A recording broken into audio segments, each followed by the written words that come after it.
Olá, seja bem-vindo de volta. Então a gente está iniciando agora o módulo 2 e neste módulo a gente vai ter um entendimento mais claro sobre blockchain, sobre Bitcoin, sobre protocolos, sobre tokens. Então existe uma confusão, né, entre esses assuntos, não existe uma separação clara entre esses diferentes assuntos e a gente vai começar este tutorial, esta aula, tentando esclarecer, mostrar as diferenças que existem entre blockchain, bitcoins, protocolos, tokens e outras questões relacionadas, ok? Então a gente está começando agora o módulo 2 e a gente vai explorar durante o módulo 2 o Bitcoin mais a fundo.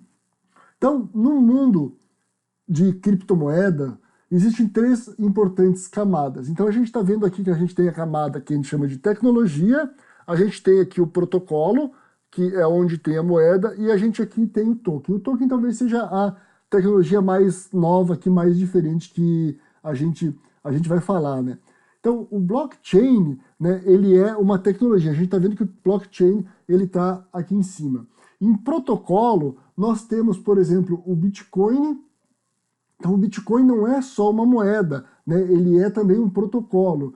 Então, o que é um protocolo? Um protocolo é uma série de regras. Então, por exemplo, o protocolo ele mostra como os nós se comunicam uns com os outros. A gente viu que o Bitcoin ele funciona, que o blockchain funciona através de uma rede distribuída. Então, existe um protocolo que ele vai definir como estes nós se comunicam. Se eles vão usar, por exemplo, TCP/IP, se eles vão usar HTTP, enfim, né, tudo isso é definido através do protocolo. Então, as coisas, né, através do protocolo, elas têm que funcionar de forma a existir um consenso sobre certas coisas. Né? O consenso, né, que a gente já falou também, né, é outra coisa que faz parte do protocolo. A questão das chaves públicas, as assinaturas para autenticação também fazem parte do protocolo. Como que existe um consenso em atualizações do protocolo sobre o próprio protocolo, né? Que eventualmente ele tem que ser atualizado. Né? Então isso tudo faz parte da camada de protocolo.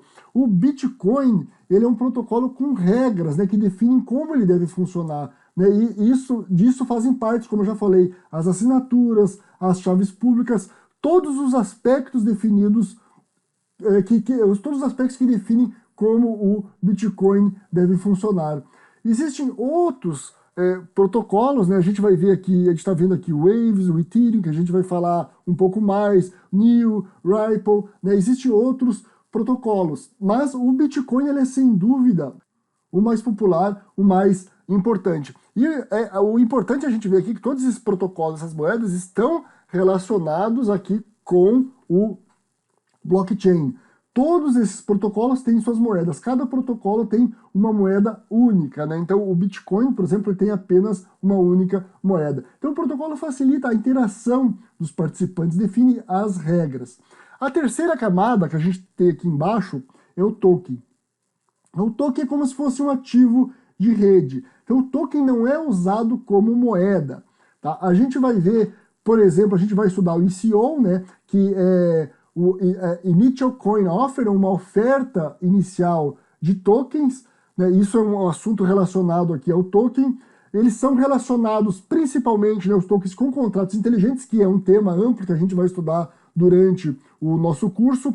O Ethereum, né, ele é que, eu diria assim, dessa parte de protocolos relacionados a token, o mais popular. Né, a gente vai falar mais sobre o Ethereum, um pouco mais com relação às outras do que com relação às outras moedas. Ele é o mais popular quando a gente fala, por exemplo, de contratos inteligentes, que é eu diria assim, uma tecnologia que é possível graças aos tokens. A gente está vendo aqui que Bitcoin, por exemplo, ó, e o Ripple, eles não têm tokens. Né? Então, o Bitcoin, por exemplo, não pode criar contratos inteligentes. Ele serve apenas como, ele é utilizado apenas como uma moeda criptográfica, ok? Então a gente está vendo aqui que o Waves, o Ethereum, o NEO, eles têm tokens e o Bitcoin e o Ripple não, ok? Eles funcionam apenas como moedas criptográficas.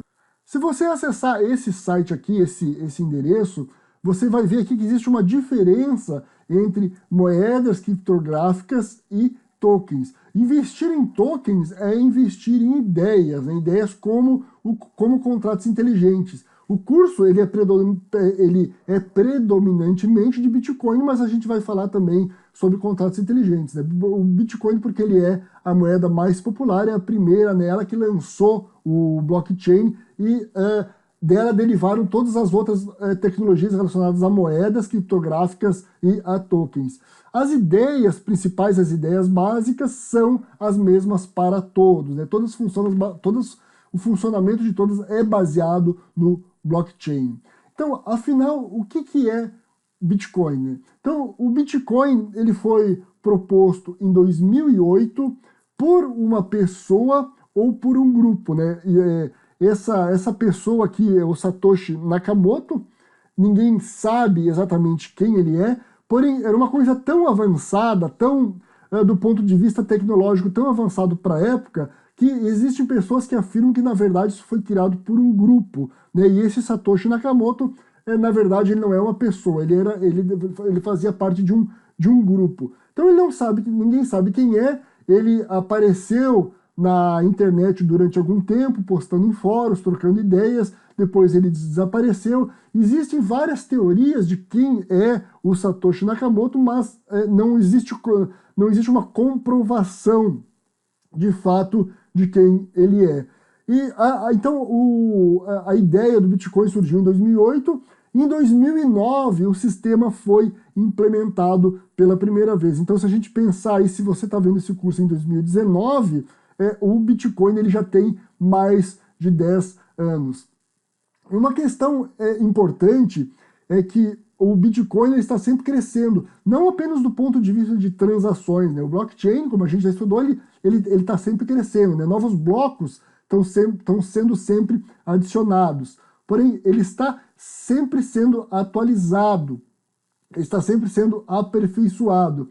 E como você deve saber, por você estar fazendo esse curso, você deve perceber que o Bitcoin ele é cada vez mais popular, né? O Bitcoin é uma moeda criptográfica cada vez mais popular, cada vez mais utilizada, cada vez mais se conhece o Bitcoin, e o uso de moedas criptográficas como o Bitcoin, a mineração de Bitcoins, enfim, todas as etapas, eu diria assim, todos os processos relacionados a Bitcoin, não só comprar, vender, executar transações com Bitcoin, tudo relacionado a Bitcoin, minerar Bitcoins está se tornando cada dia mais popular. Então, o Bitcoin nada mais é do que pegar a tecnologia, né? Se pegou a tecnologia do blockchain e se implementou essa tecnologia na prática. E o interessante do Bitcoin, o que tornou essa tecnologia, eu diria assim, tão popular e tão inovadora, é que as pessoas passaram a poder realizar as transações sem se conhecer e sem precisarem confiar uma nas outras. E mais, elas não precisam de intermediário, elas confiam na tecnologia. Então, imagine, por exemplo, se você vai fazer uma transação com uma pessoa, você vai fazer uma compra pela internet. Você vai, por exemplo, fazer uma transferência de um valor para essa pessoa. Quando você faz essa transferência, você vai usar um intermediário, que é, por exemplo, uma instituição financeira, um banco, né? E então você tem essa figura desse intermediário. Se você confia na pessoa, você até pode fazer uma transação, por exemplo, sem um intermediário, né? Você pode entregar o produto e receber pessoalmente depois. No Bitcoin não existe esse intermediário. Por quê? Porque não precisa. As pessoas confiam no quê? Confiam na tecnologia, no protocolo, elas confiam no blockchain. Então existem muitas diferenças, claro, entre Bitcoin e o sistema financeiro, eu diria assim, tradicional, clássico, mas essa é a principal diferença, ou a diferença mais importante, né, que não há necessidade de intermediário, você não precisa de um banco, você pode transferir bitcoins, por exemplo, diretamente para uma outra pessoa. A gente viu lá que a camada 2 é onde tem os protocolos para as transações, as moedas são partes da camada 2, ou seja, do protocolo, a gente viu que como tudo isso funciona, e o blockchain, embora ele seja mais conhecido pelas moedas criptográficas, ele pode ser usado para muitas outras coisas, né? Ele já é utilizado para muitas outras coisas e vai ser cada vez mais no futuro utilizado para muitas outras coisas, como, por exemplo, contratos para saúdes, né, para questão de saúde, né, prontuário eletrônico, para logística, para registro de imóveis, né, se fala já na substituição dos cartórios, dos registros de imóveis tradicionais por tecnologias de blockchain, enfim, só para citar alguns exemplos, né? Então é uma tecnologia realmente disruptiva, inovadora e que sem dúvida nenhuma veio para ficar. Então tudo isso é feito em cima do protocolo. O blockchain, ele atende lá, a gente viu lá que ele é a camada que atende todas as criptomoedas e todas as tecnologias de token, né? E as criptomoedas em si, elas têm a segunda camada lá elas têm o seu protocolo que define todas as regras de como que é o funcionamento. Então tudo é feito em cima do protocolo. Então, continuando aqui com o Bitcoin, né? Então, o Bitcoin, ele faz parte de um ecossistema, né? E esse ecossistema, ele tem participantes, né? Quais são esses participantes? Então, os primeiros participantes aqui são os nós, né? Os nós são computadores, geralmente computadores que atuam como mineradores, pessoas ou dispositivos que fazem parte da rede, né? Então, todos esses nós, eles estão interligados. E esses nós são compostos tanto por mineradores, por pessoas que estão realizando transações com bitcoins, dispositivos que estão realizando transações, ou seja, de todo mundo que participa dessa rede, né? Então, a gente tem os nós, né? Depois a gente tem os mineradores. Os mineradores são aqueles que usam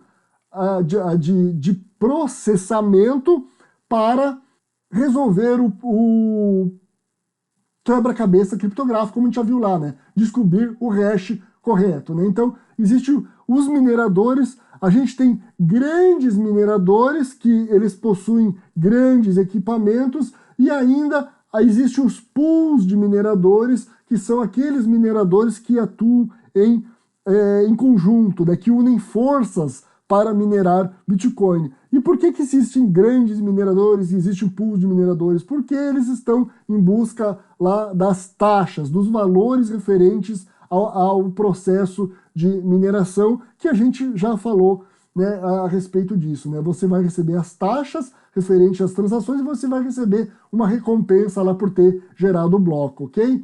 Então, por isso existem grandes mineradores e os pools de mineradores, que é onde pessoas ou empresas, ou uma mistura de pessoas e empresas se reúnem para minerar Bitcoin. Então, o que a gente deixa aqui como leitura adicional?